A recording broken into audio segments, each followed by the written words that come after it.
Hola a todos y a todas, muy bienvenidos a este nuevo conversatorio de Hablemos de Bienestar en Serio, diseñando culturas para liderar el 2026. Soy Francisca de la Piedra, cofundadora de Humano, y hoy nos acompañan dos tremendos líderes que están transformando las organizaciones desde adentro. Patricia Barrentos es directora en múltiples organizaciones relacionadas al mundo de la inversión y el emprendimiento, como Van Trust Capital, Alaya Digital Solutions y Fundación Emprender, entre otros. Además, ha sido gerente en Walmart y en Cencosud por muchos años. Por otra parte, Ramiro Blázquez, cofundador y director de negocios en People Forward, moderador en Bench Club en Chile y en Argentina, tremendo especialista en People Analytics y transformación organizacional. Un gustazo tenerlos aquí conmigo. Muchas gracias por darse el tiempo, por venir a inspirarnos y a contarnos desde su experiencia cómo podemos ir avanzando en esto de diseñar culturas para el futuro. Gracias a vos por la invitación. No, por favor, muchas gracias. Rama, Pati, en un mundo que ya hemos hablado varias veces, que está en constante cambio, que está lleno de incertidumbres, donde cada vez los escenarios son más complejos, más dinámicos, y que necesitamos que las empresas se adapten, sean flexibles y estén preparadas para todos estos desafíos que vamos a enfrentar.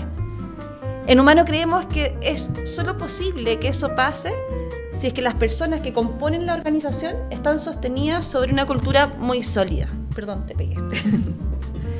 Así que nada, quiero poner esto sobre la mesa para que vayamos guiando esta conversación que solo puede venir a enriquecer el rol que cada uno tiene desde nuestras veredas.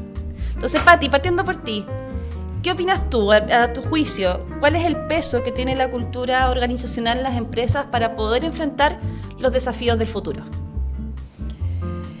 La cultura organizacional es muy importante en las organizaciones. Yo creo que es crítico y es estratégico. Y dado lo que estoy diciendo, que es crítico y es estratégico, sin duda que para mí tiene un peso muy importante. Yo creo que, y lo voy a poner en algunas dimensiones, la adaptabilidad y la agilidad, por ejemplo. Si yo creo en una cultura basada en el bienestar de los colaboradores, yo voy a tener colaboradores más comprometidos, más colaborativos, que se van a adaptar más rápidamente a los cambios. Voy a tener también colaboradores con menos rotación, menos ausentismo. Entonces, si estoy hablando en esos términos y que de alguna manera eso le impacta al negocio, sin duda que tiene un peso relevante. Por ese mismo peso es de que, Rama, tú sabes, en el informe de escenarios y desafíos de los futuros del trabajo, se menciona como uno de los desafíos más relevantes para el éxito organizacional en el futuro, el construir una nueva propuesta de valor hacia los trabajadores. ¿Por qué? ¿Qué es tan importante? ¿Cuáles son los escenarios que se están viendo que hace que esto sea uno de los principales desafíos por abarcar?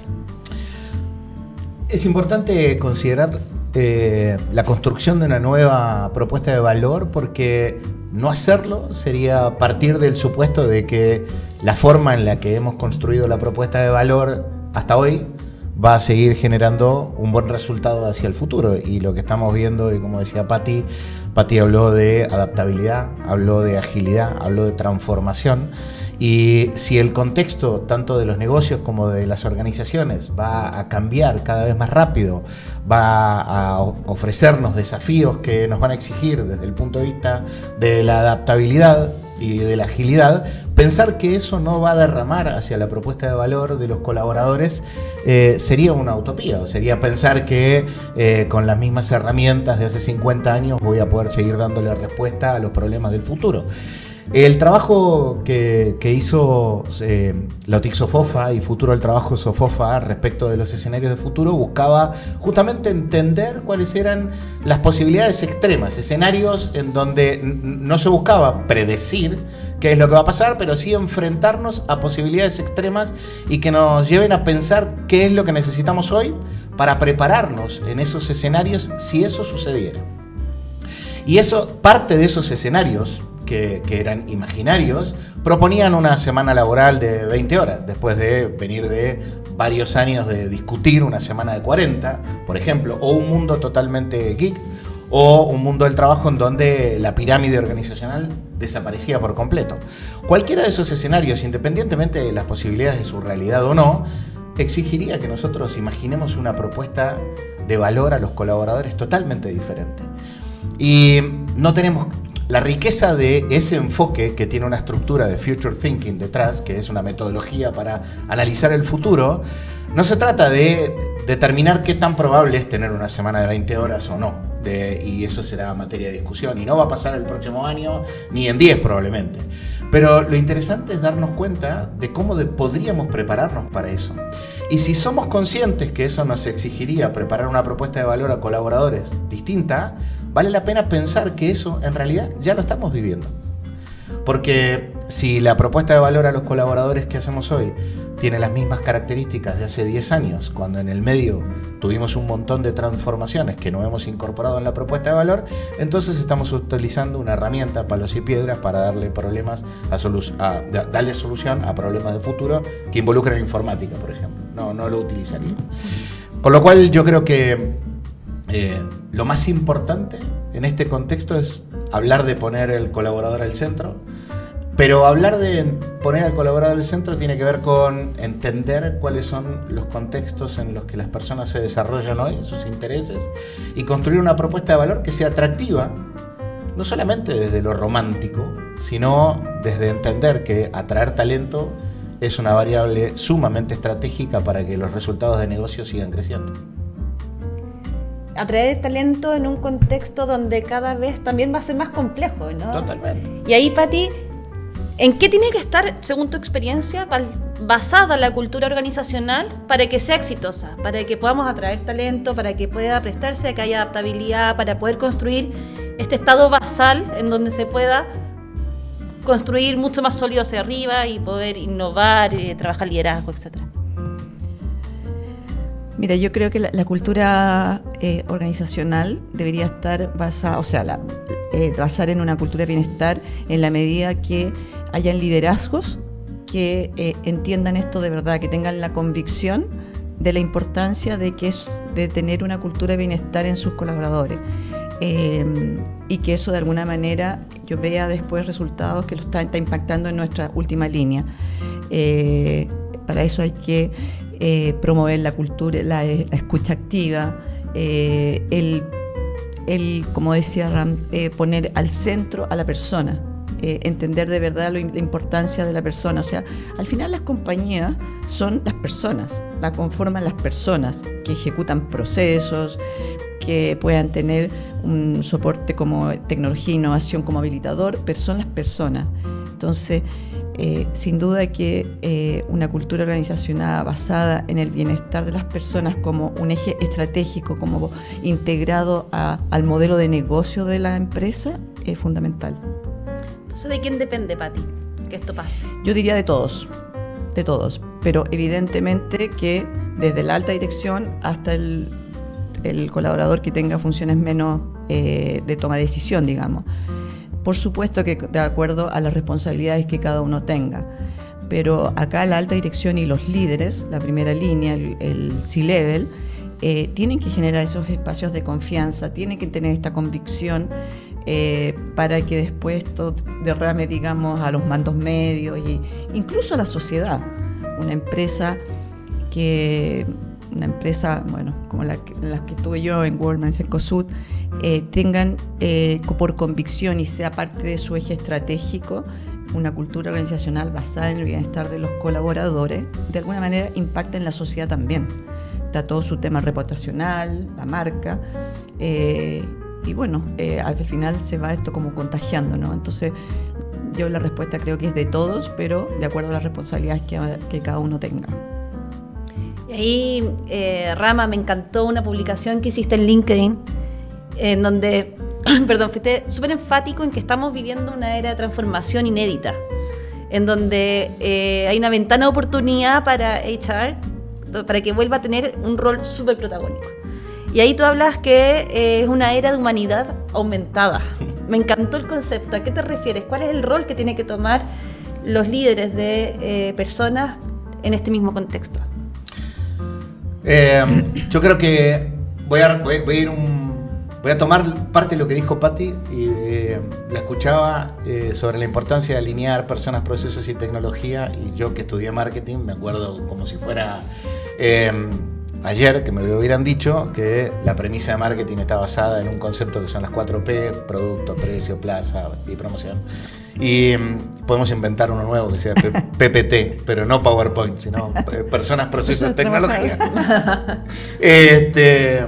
Pero desde ese punto de partida, desde la importancia de alinear personas, procesos y tecnología, hoy creo que estamos en un momento en el que yo llamé realidad aumentada, humanidad aumentada, por el hecho de que estamos enfrentando la incorporación de una tecnología que en muchos aspectos nos desafía y para muchas personas es una amenaza, ¿no? Esto, el cuco, el fantasma de la inteligencia artificial y que nos va a venir a reemplazar. Y si bien es cierto que va a automatizar un montón de aspectos, también es cierto que va a generar un montón de otras oportunidades. Y yo creo que aquellas compañías que decidan, ¿no? El concepto de humanidad aumentada lo traía porque creo que aquellas organizaciones que logran que las personas descubran que la tecnología o aplicada en el día a día de su trabajo es bueno para ellos, desbloquean una dimensión aumentada de las personas, que es cuando yo descubro que la tecnología no me viene a reemplazar, no es una amenaza, sino que viene a mejorar mis capacidades de trabajo en cualquier aspecto, desde lo más simple hasta lo más complejo. Y entonces, si yo logro descubrir eso, desbloqueo mi potencial. Cuando yo soy consciente que desbloqueé mi potencial, entonces puedo poner ese potencial en ideas, sugerencias, tiempo disponible o enfocar mi energía en donde realmente agrega valor para mejorar el espacio de trabajo en el que participo e impactar positivamente en resultados de negocio. Yo creo que hay una gran diferencia en lo que hemos visto hasta ahora en tecnología y lo que estamos viviendo hoy en tecnología. Hasta ahora todo lo que evolucionó la tecnología era una herramienta concreta. Vos tenías este computador mejor, más plano, más finito, este celular. Era más funcional, era más herramental la tecnología. Y las personas, para usarla, eran entrenadas. En este momento, hoy tenemos una tecnología que lo primero que te dice es cómo te puedo ayudar. No tiene un manual de uso. Tenés que aprender a relacionarte con esta tecnología de una forma distinta. Por eso creo que ese cambio es de mindset. Y por ser un cambio de mindset es cultural. Y por ser un cambio de mindset y cultural, el eje central de quien puede impulsar eso con éxito es las áreas de personas. Y así como en la pandemia vimos que la continuidad operacional de todos los negocios dependía de la gestión de recursos humanos, yo creo que el éxito en la incorporación de esta tecnología y alinearla a que genere resultados positivos en cultura y negocio va a ser el resultado del protagonismo que elijan tomar aquellos que están liderando las áreas de personas. Y en ese sentido, Yo no escucho. ¿no escucha? No escucha, Patricia. O sea, te escucho, pero no por los audífonos. no. ¿No hay problema? Ya, lo dejo ahí. Porque escucho. ¿Pero ustedes me escuchan? Sí, perfecto. Sí, perfecto. No hay problema, entonces. En esta irrupción de la tecnología, en esta forma, este cambio de mindset, estamos viendo que el valor del trabajo va también a provenir de la capacidad para generar vínculos significativos y evocar confianza. Y ahí, ¿cuál es el rol que en este cambio de mindset cumple el bienestar y por tanto esta cultura basada en bienestar liderada por una gestión de personas que lo tiene en el centro? Voy a tratar de utilizar, digamos, como referencia una comparación ahí. Me apasiona mucho también el tema de construir espacios de confianza y el impacto que la confianza tiene en el desempeño de los equipos de trabajo. Pero pareciera que cuando uno habla de confianza, de bienestar, habla de temas románticos. Y a veces es más simple entender el impacto que tiene cuando uno habla desde la ausencia, ¿no? Si yo hablo de la ausencia de confianza, estoy hablando entonces de desconfianza. Y si hablo de ausencia de bienestar, entonces hablo de malestar. Y a veces entender el impacto que tiene trabajar el bienestar en lugar desde lo romántico puede ser entendido mejor desde imaginar lo contrario, que sería si no trabajo bienestar, entonces estoy propiciando un espacio en donde podría existir el malestar y yo no saberlo. ¿Y qué puede pasar en un contexto de trabajo en donde hay malestar?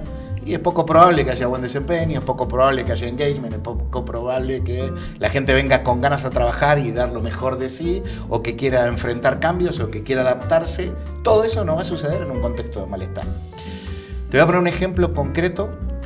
Yo creo que los datos nos van a ayudar a descubrir el valor que esto tiene para las organizaciones y los negocios.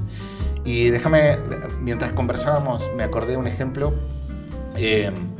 de un proyecto en el que, trabajando con People Analytics, buscábamos descubrir los drivers o los patrones de comportamiento que explicaban por qué las personas renuncian a una organización en Brasil. Esto era un retailer muy grande de Brasil. Y descubrimos que había, entre muchas otras variables, había una variable que era importante y era el tiempo de descanso en el almuerzo. La ley establece que el tiempo de descanso es 1 hora. Por lo tanto, digamos, lo normal es que la gente almuerce en 1 hora. Pero también sabemos que la vorágine de los negocios, la presión por los resultados, correr, me faltó gente en la tienda, hace que el gerente ejerza presión, los resultados, a él lo miden por resultados, con lo cual ejerce presión y por ahí fomenta almuerzo en menos tiempo. Esto es algo que podría pasar natural e invisible para muchas organizaciones. Bueno, descubrimos que aquellas personas que almorzaban en menos de 50 minutos eran personas que se les disparaba de manera exponencial el riesgo de renuncia a la organización. Por lo tanto, descubrir esto nos permitía, desde los datos, primero entender el impacto que tenía en la experiencia de ese colaborador, crear un espacio de bienestar que es cumplir con la ley, pero está bien, pero habla de su bienestar, que es cuánto tiempo dedico a mi descanso y mi almuerzo. Al manager, contarle que esto sucede le da un elemento de gestión, porque le permite tomar decisiones entendiendo el impacto de lo que está haciendo. El manager no es que es malo, es que está presionado y toma las decisiones que cree que son las mejores en ese momento, y en ese contexto meter presión en la hora del almuerzo porque le falta gente en la tienda, y si le falta gente en la tienda no genera resultado, desde su ceguera promueve que el almuerzo sea más corto.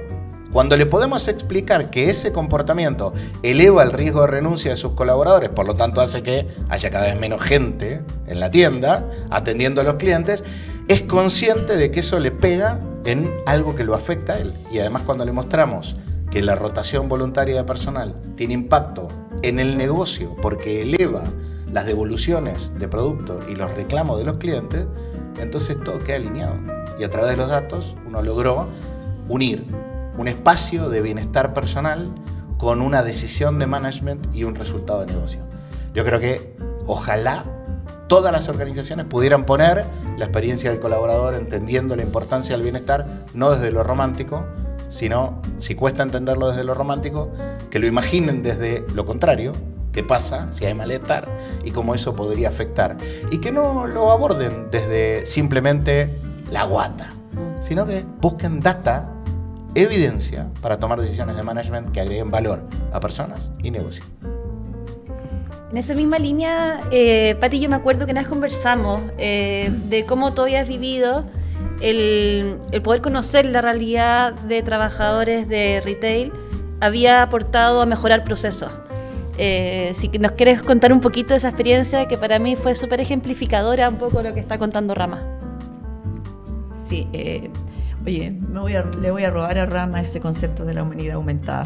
Por supuesto. Me encantó. Feliz. Me enamoré. Feliz. No tiene copyright. Ahora tu mano. Dice mucho, de verdad. Potente. Sí, yo coincido con todo lo que Rama ha estado diciendo, y la verdad es que viví una experiencia, y te la comenté alguna vez, algo que viví en Walmart. Y era cómo nosotros íbamos a conocer la realidad de nuestros trabajadores y de los clientes, conocer los dolores, porque ellos son los que están en el día a día. Uno a veces está desde la oficina o desde el back office exigiendo cosas, pero que en la operatividad en los procesos operativos están ocurriendo otras cosas que no me estoy dando cuenta.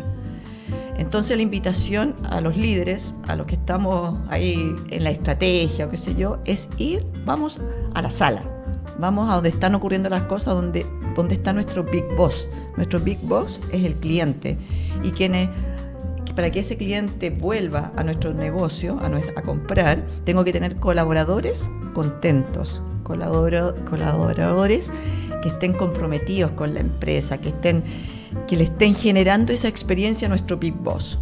Entonces, ¿qué mejor que ir a donde está eso, donde está ocurriendo eso?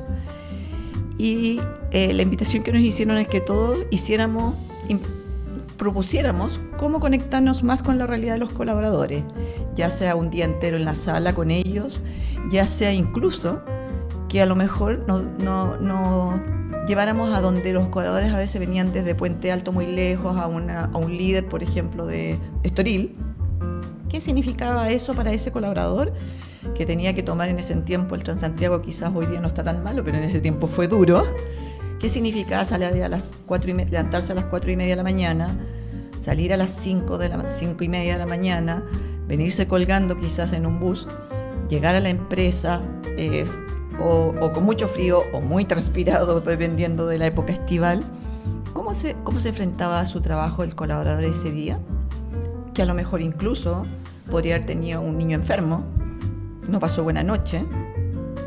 ¿Cómo se enfrenta ese colaborador a hacer su pega, y que más encima de esa pega tenga un impacto multiplicador en el cliente?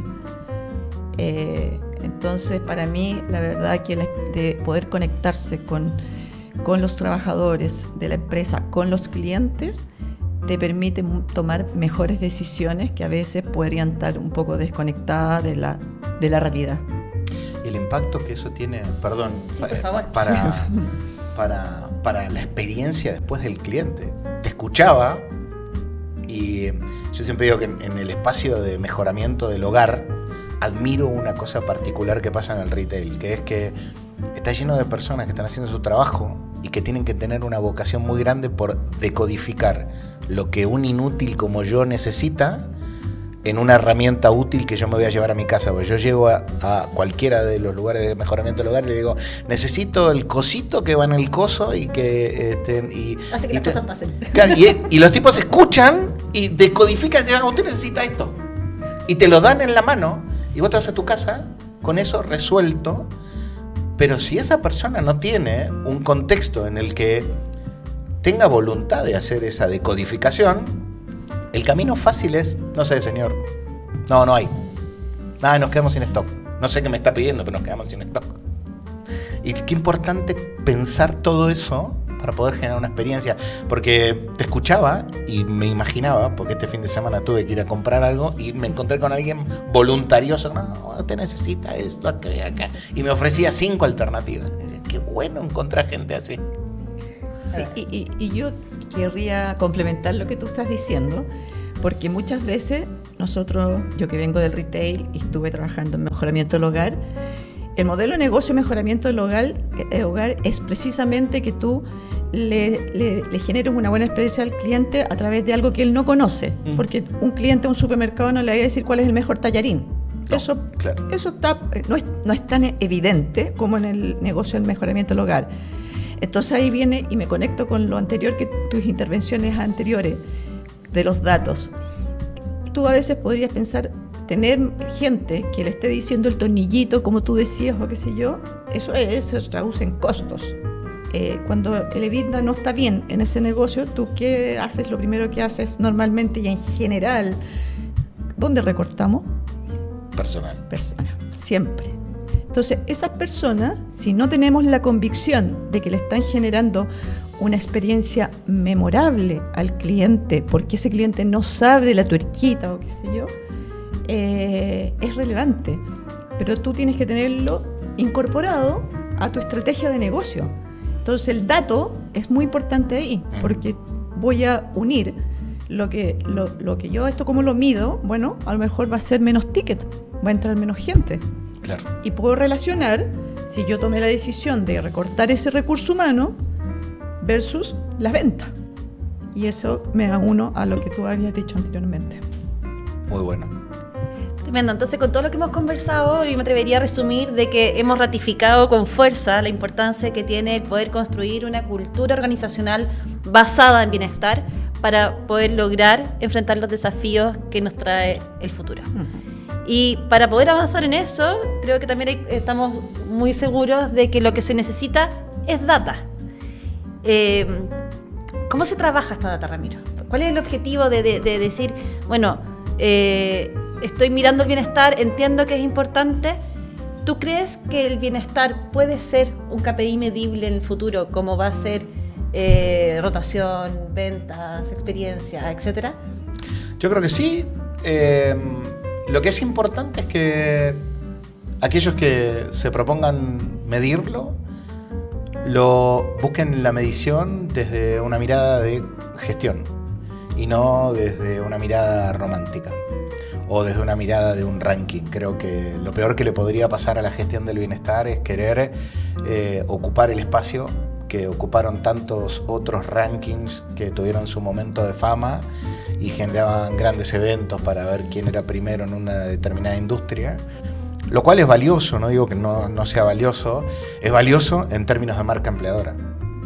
Digo, por supuesto que es importante y no estoy diciendo que eso es menos importante que otra cosa, pero el bienestar, en particular, desde la gestión, yo creo que lo mejor que le podría pasar al bienestar es querer medirlo para poder gestionarlo desde la convicción de que es importante para el negocio y no desde una situación romántica o publicista.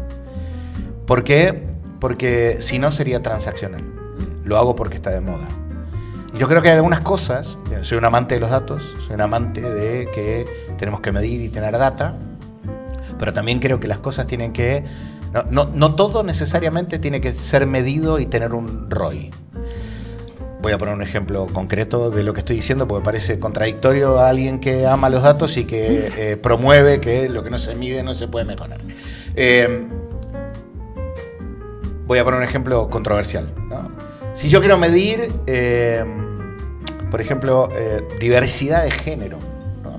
Y entonces estoy enfocado en la analítica y quiero entender los patrones de comportamiento de la renuncia de mis colaboradores y entonces empiezo a meterme en algunos espacios en donde me lleven a querer entender si la diversidad de género que estoy teniendo dentro de la organización tiene retorno o no tiene retorno.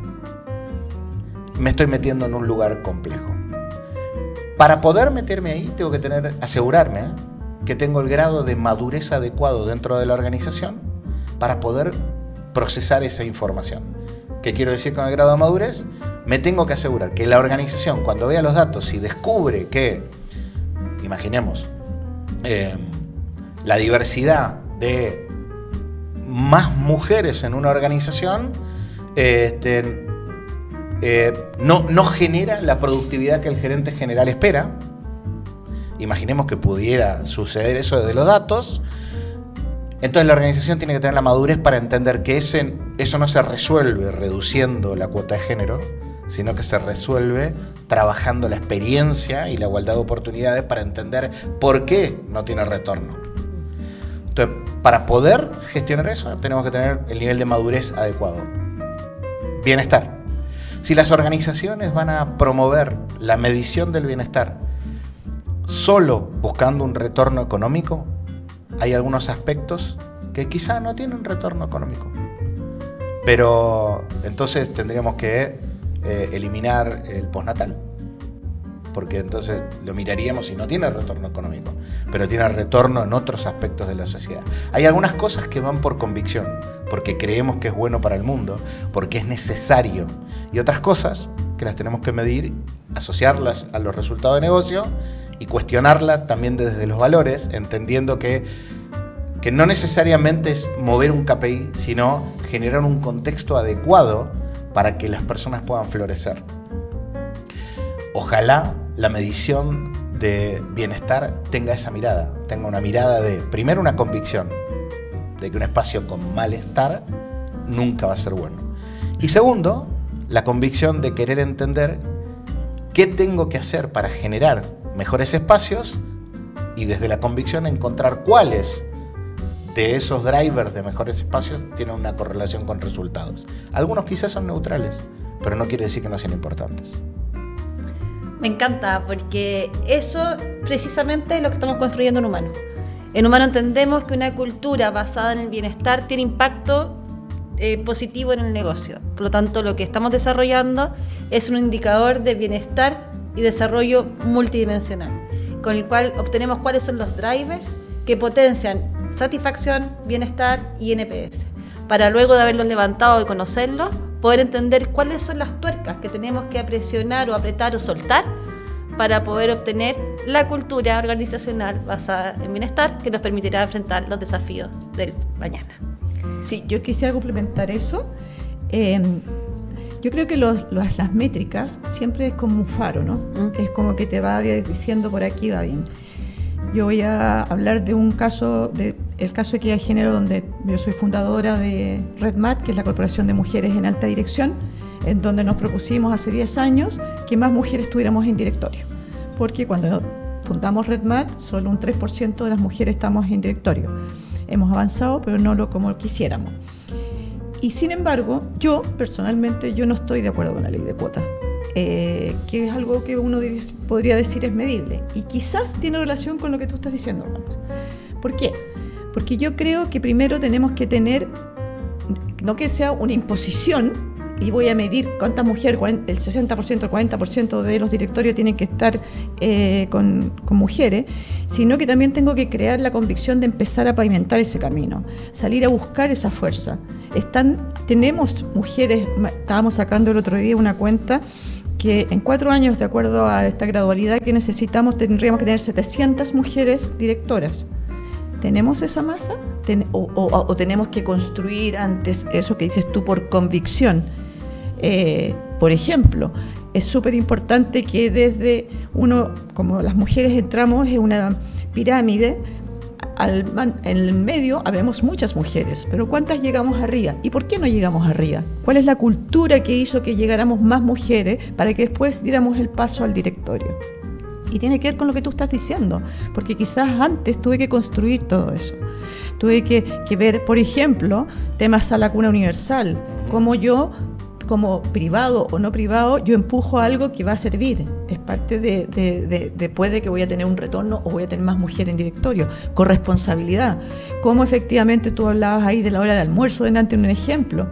Cómo a lo mejor tengo una cultura basada en cumplimiento de objetivos. Y mido por objetivos. Y no porque si te demoras 50 minutos o 60 minutos en almorzar y si no te doy un reconocimiento o te castigo. Entonces hay que hacer trabajo todavía y eso parte sin duda por la convicción de que el bienestar de verdad es algo que debe ser considerado como un eje estratégico y no solo, tú dices romántico, yo le digo cosmético. Me encanta. Y ahí para cerrar, que ya me están haciendo señas de por allá, Pati, en la misma línea, si pudieras escribir una frase y pegarla en todas las salas de reuniones donde está la alta gerencia de los retailers, ¿qué les pondría? A ver. A ver, el retail del futuro se construye cuidando a las personas, innovando con propósito y generando espacios de confianza. Aplausos para ti. Y tú, Rama, a ver, me encanta porque además también Rama siempre tiene una elocuencia. Y te pillo en frío, argentino. Así que estamos viendo, sí, muy argentino. Ahí te pillo en frío porque esta no te la había... no la viste venir, pero... Para mí, yo me cuelgo de lo que Pati dice y yo escribiría en las paredes de todas las oficinas del mundo que lo primero que tenemos que trabajar es el desarrollo de contextos de confianza que habilite espacios saludables, no solamente desde lo físico, sino desde lo mental. Un espacio de confianza es un lugar en el que yo puedo ser yo. Y yo soy con mis pros, con mis días buenos, con mis días malos, con el día que me levanté y discutí con mi hija adolescente y me dijo que yo soy solo su padre biológico. Esas cosas que te atraviesan y te dejan. Eso te lo dijeron hoy para Rama. Me lo dijeron hace poco, estoy trayendo algo muy fresquito. Y entonces te dicen esas cosas y vos decís... Y para mí ese día no es un día normal, digamos, porque es la primera vez que lo escucho, porque tengo que conectar con lo que me pasaba a mí cuando yo era adolescente y se lo decía yo a mi papá. Y entonces tengo que poder ordenar esa emoción dentro de mi cuerpo. Que yo pueda hacer eso en un espacio de trabajo en donde muchas veces mi par no me pregunta ni el nombre de mis hijos, ni sabe si tengo hijos. Es muy difícil. El ambiente de confianza creo que habilita que nosotros seamos nosotros. Y cuando yo me siento en un espacio de confianza, expreso todo mi potencial, porque me siento también contenido. Y yo creo que eso construye un ambiente de bienestar. Es clave para poder desarrollar el bienestar en su máximo exponencial, poder partir por un espacio de confianza donde la gente se sienta libre de ser quien es. Qué lindo, me encanta. ¿Algo más que quieran decir antes de ir cerrando, con que se quieran quedar? Porque la verdad es que con todo esto ya vemos de que cuando hablamos de bienestar, no solo una lista de beneficios, es una convicción, es una forma de hacer gestión de personas. No sé, si quieren antes de cerrar decir algo más o ya... Yo solo aportar que celebro que estemos conversando de esto y te agradezco la invitación a poder hablar de este tema desde los datos, desde la experiencia de negocios y no desde cuál es el beneficio que más gusta este año y cómo se lo ofrezco. Sí, yo igual agradecer y me entusiasma poder y agradezco la invitación.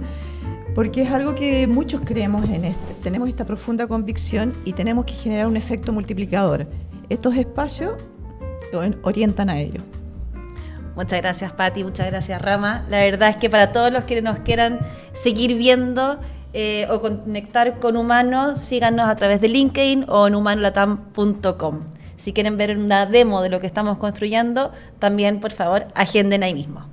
Muchas gracias a todos, muchas gracias Rama, muchas gracias Pati, un tremendo gustazo y nos vemos pronto. Muchas gracias. Nos vemos.